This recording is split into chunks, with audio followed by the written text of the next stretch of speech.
Assalamualaikum warahmatullahi wabarakatuh.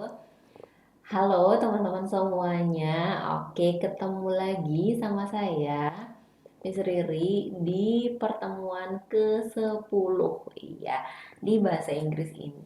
Di bahasa Indonesia kita ketemu lagi nih di pertemuan ke-10. Terus pertemuan ke-10 itu bahas apa sih? Teman-teman udah baca belum nih materi-materi yang udah Riri upload di Indigosnya? Coba udah baca apa belum ya? Jadi pertemuan ke-10 ini kita akan bahas kerangka karangan, kita akan bahas tema, kita akan bahas topik, tujuan, dan juga tesis. Jadi empat hal ini ya saling berkesinambungan satu dengan yang lain, saling berkaitan satu dengan yang lainnya gitu ya. Jadi kita bahas kerangka karangan. Jadi sebelum buat sebuah karangan itu harus banget ada kerangka karangannya dulu teman-teman. Harus banget ada si kerangka karangannya dulu. Nah, sebelum jadi sebuah kerangka karangan itu ternyata ada ceritanya lagi. Sebelum kita buat kerangka karangan itu juga harus dibuat dulu yang namanya tema. Habis dibuat yang namanya tema, dibuat yang namanya topik. Terus dibuat yang namanya tujuan dan dibuat yang namanya tesis. Jadi mereka itu saling berkaitan satu dengan yang lainnya. Jadi ibaratnya kalau nggak ada tema ya nggak akan tercetus topik, nggak akan tercetus tujuan, nggak akan tercetus tesis, maka tidak ada yang namanya kerangka karangan. Jadi kerangka karangan itu nggak ujuk-ujuk jadi, tapi kerangka karangan itu adalah sebuah proses dimulai dari tema, kemudian topik, kemudian tujuan, dan juga tesis, maka nanti akan jadi sebuah kerangka karangan gitu sih sebenarnya intinya pembelajaran ke pertemuan ke-10 ini. Jadi teman-teman itu bisa kenal sama apa sih itu kerangka karangan, apa sih itu tema, topik, dan juga tujuannya. Oke, ini ada beberapa slide ya teman-teman yang intinya aja yang bisa Riri terangkan di sini. Oke, itu.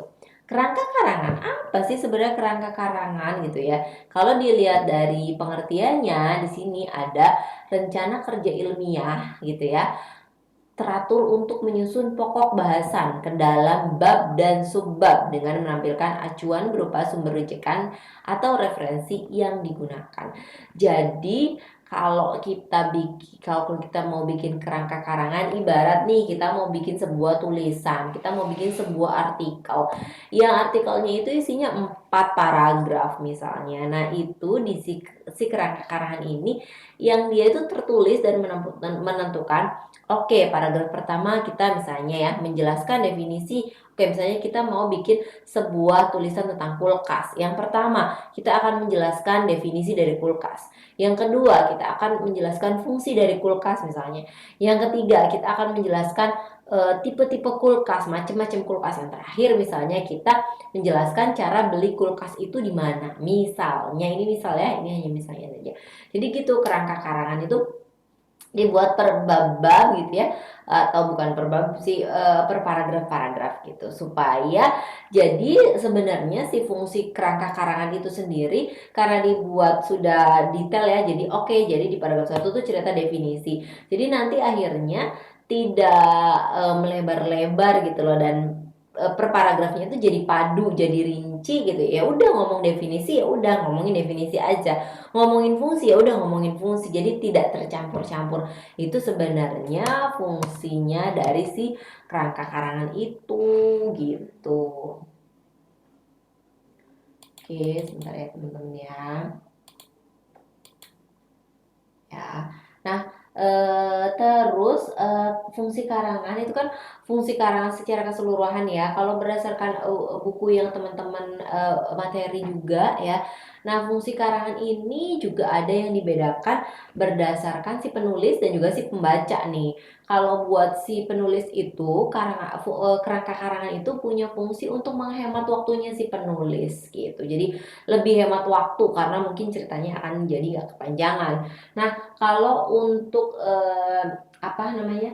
Kalau untuk pembaca gitu ya, kalau untuk pembaca jadi punya pemikiran, jadi pembacanya juga lebih terarahkan gitu ya, lebih terarahkan. Oh iya, oh iya ini bab satu ceritanya tentang ini aja. Jadi lebih mudah juga si pembaca itu langsung apa ya, menangkap ide dari si penulis itu gitu, dari sisi pembaca dan penulis.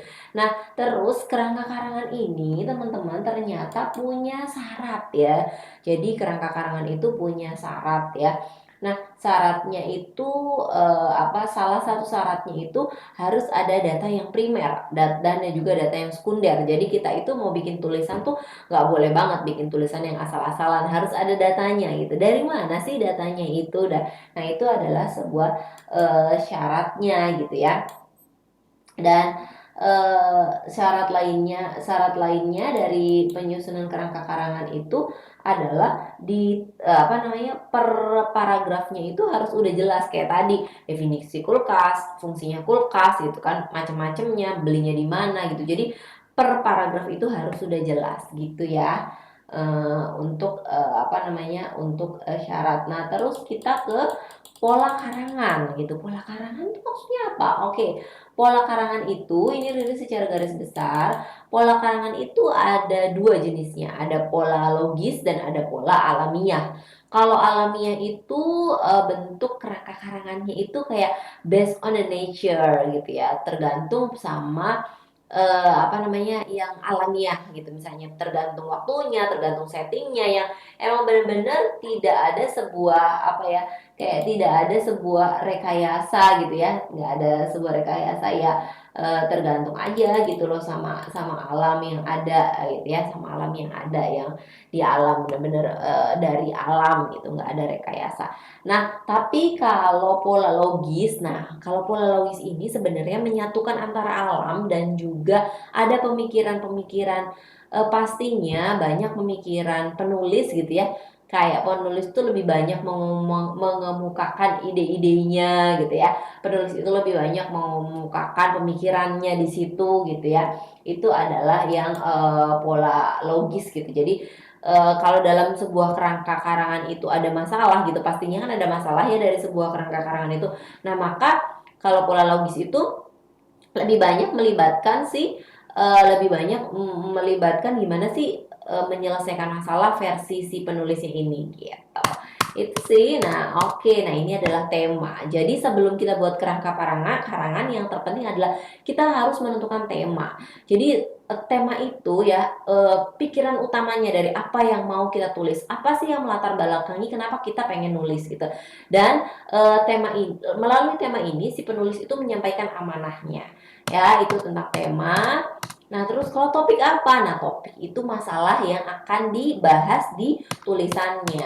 Oke, kalau tujuan. Nah, kalau tujuan tuh ya nulis itu mau buat apa gitu, buat apa sih tujuannya, sasarannya apa sih untuk bisa sampai nulis itu ya. Kemudian terakhir ada yang tesis. Nah, tesis ini bagian akhirnya. Tesis itu dibuatnya setelah topik dan juga tujuan. Biasanya ini berbentuk kalimat atau si statement gitu ya. Biasanya berbentuk kalimat atau statement. Jadi kalau ditanya hubungannya apa nih antara tema, topik, tujuan, tesis sama kerangka karangan, tadi ya Riri udah bilang di awal. Jadi semua itu berkesinambungan, berhubungan satu dengan yang lainnya gitu ya. Jadi ada tema dulu yang ditentukan, ada topik, ada tujuan, ada tesis, barulah jadi yang namanya kerangka karangan. Jadi lanjut ke kerangka karangannya. Kerangka karangannya dibuat, nanti akan lanjut lagi jadi sebuah tulisan. Oke teman-teman, cukup sampai di sini aja video dari Riri tentang inti kerangka karangan dan juga topik tujuan tesis. Sampai ketemu di video selanjutnya. Assalamualaikum warahmatullahi wabarakatuh.